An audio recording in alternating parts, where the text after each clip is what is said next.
Hello प्यारे बच्चों, नमस्कार। भौतिकी का एक नए चैप्टर में आपका स्वागत है। इस चैप्टर का नाम है प्रिज्म द्वारा प्रकाश का अपवर्तन एवं वर्ण विक्षेपण। अंग्रेजी में इसे refraction and dispersion of light by prism कहा जाता है। यह चैप्टर परीक्षा के दिशा अनुसार बहुत ही महत्वपूर्ण है। इससे बहुत सारे प्रश्न पूछे जाते हैं, तो अतः इस वीडियो के एंड तक बने रहे और सारी कंसेप्ट को समझ ले और सीख ले।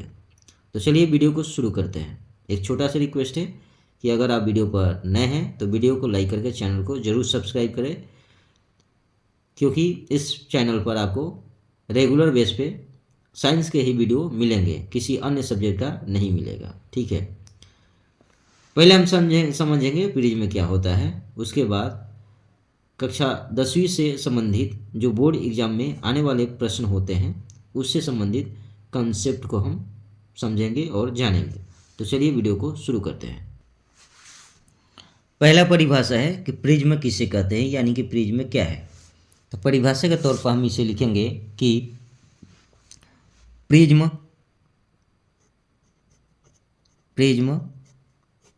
एक पारदर्शी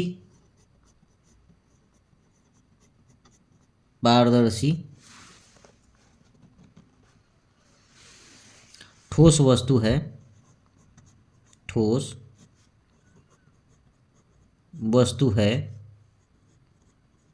जिसकी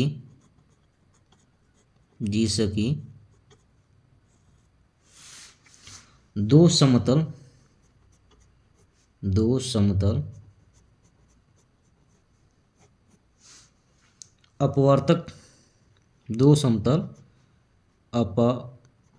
अपवर्तक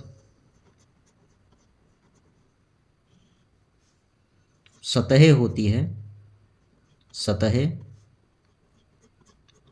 है और वे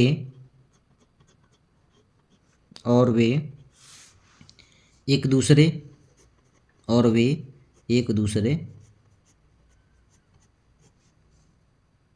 से किसी कोण पर झुकी होती है।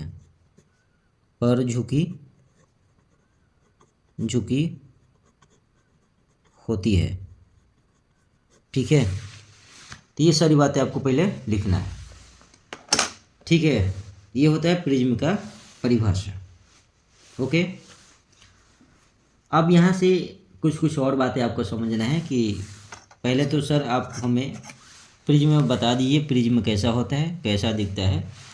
तो मैं आपको दिखाने का प्रयास करता हूँ कि प्रिज्म कैसा होता है। ठीक है, मैं आपको फोटो के माध्यम से समझाने का और दिखाने का प्रयास करता हूँ। ठीक है, चलिए मैं आपको दिखा देता हूँ। तो देखिए, मैं आपको यहाँ पर एक फ़ोटो दिखा रहा हूँ। यह एक कांच का बना हुआ प्रिज्म होता है। ठीक है, जहाँ से आर पार दिखाई देता है। कोई अगर प्रकाश की किरणें यहाँ पर अपवर्तित होती है तो यहाँ से अपवर्तन के पश्चात ये बाहर निकलती है। यह कांच का एक टुकड़ा होता है, टुकड़ा बोले तो इस कांच का ही बनाया होता है ना। तो ये प्रिज्म होता है। शायद आपने देखा होगा या नहीं देखा होगा, लेकिन इसे आप देखने का और समझने का प्रयास कीजिए। ठीक है, मैंने आपको गूगल पर ये दिखाया है कि किस प्रकार से प्रिज्म दिखता है। ठीक है, यहाँ पर देखिए कुछ जो है प्रिज्म से संबंधित कुछ परिभाषा दी गई है। इसे आप केवल समझ लीजिए, पढ़ लीजिए।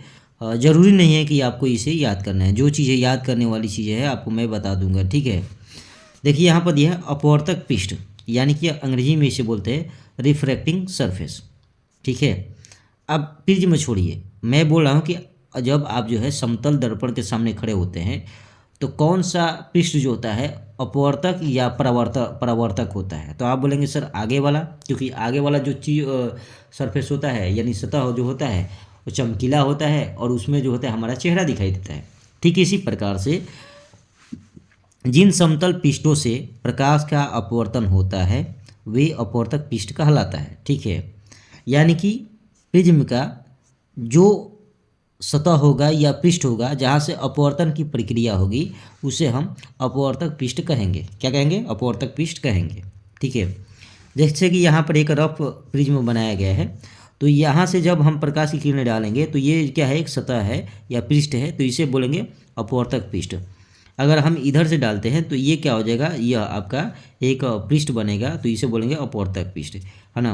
आप इधर से अगर प्रकाश की किरणें डालेंगे तो ये अपवर्तक पृष्ठ होगा।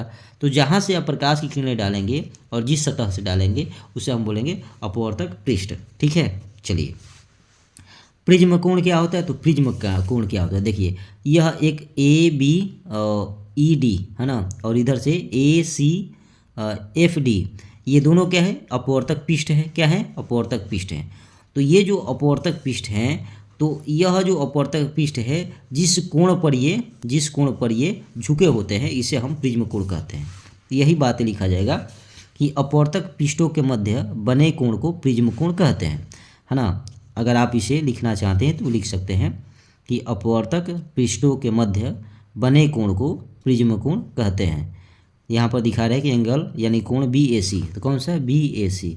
यह दो अपवर्तक पृष्ठ के मध्य ये बना कोण है, तो इसे हम क्या बोलते हैं? प्रिज्म कोण कहते हैं। प्रिज्म कोण को अपवर्तक कोण भी कहा जाता है, यानी जो प्रिज्म कोण होता है उसका दूसरा नाम है अपवर्तक कोण।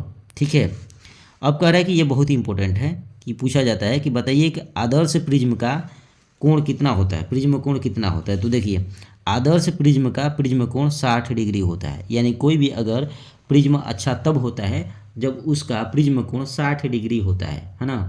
तो ये बहुत इंपॉर्टेंट है, आप इसे क्या नोट कर सकते हैं, और ये इंपॉर्टेंट है ना, तो आपको ये याद रखना है। चलिए अब देखिए अपवर्तक कोण क्या होता है? कोण मतलब एज, किनारा, है ना। तो देखिए कोण मतलब, देखिए ये आपको ऐसे कोण दिखाई दे रहा है ना, ये कोण दिखाई दे रहा है, एक कोण दिखाई दे रहा है, तो जो ये कोण आपको दिखाई दे रहा है ये इसे ही क्या बोलेंगे? अपवर्तक कोण बोलेंगे। तो उतना ये इम्पोर्टेंट नहीं है, ये इम्पोर्टेंट नहीं है, ऐसे पढ़ लेते हैं। करें कि दोनों अपवर्तक पृष्ठों के मिलाने से बनी कोण अपवर्तक कोण कहलाती है, ये इंपॉर्टेंट नहीं है। ठीक है भैया, ये मान लीजिए कि A B C D A B E D और ए सी एफ डी, ये दोनों को जब मिला रहे हैं तो मिलाने के बाद ये ए डी क्या बना है? एक कोण बन रहा है ना, तो इसी को बोलते हैं अपवर्तक कोण। ये इतना इंपॉर्टेंट नहीं है। प्रिज्म का आधार, ठीक है। तो बेस ऑफ प्रिज्म क्या होता है? अपवर्तक कोण के सामने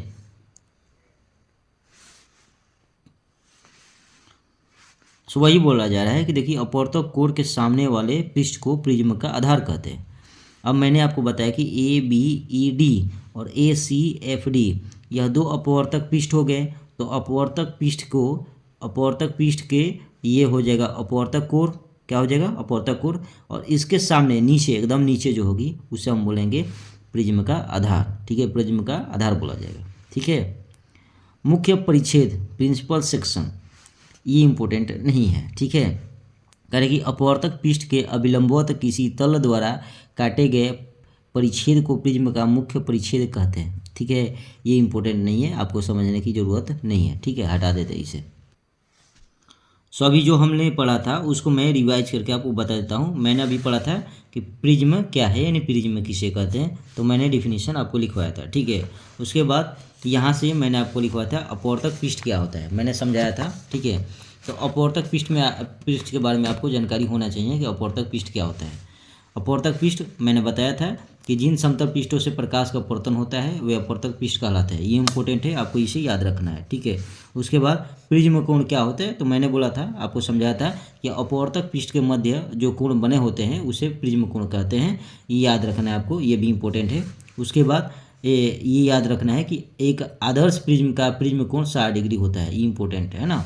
ठीक है, उसके बाद अपवर्तक कोण मैंने बोला था इंपॉर्टेंट नहीं है, इसको छोड़ देना है। प्रिज्म का आधार ये इंपॉर्टेंट है थोड़ा, इसको याद रखना है। ठीक है, अपवर्तक कोण के सामने वाले पृष्ठ को प्रिज्म का आधार कहा जाता है। तो मैंने अभी जो आपको बताया उसे आप बढ़िया से रिवाइज करके आइएगा। अगले वीडियो में हम जो है और इसका कंसेप्ट आगे पढ़ने वाले हैं। ठीक है, अभी थोड़ा मोबाइल जो है चार्ज नहीं है, डिस्चार्ज हो गई है और लाइट भी थोड़ा नहीं है, इसलिए वीडियो थोड़ा छोटा ही बना रहा हूँ। ठीक है, चलिए मिलते हैं नेक्स्ट वीडियो में, तब तक अपना ख्याल रखिए, ध्यान रखिए और अच्छे से पढ़ाई कीजिए। धन्यवाद।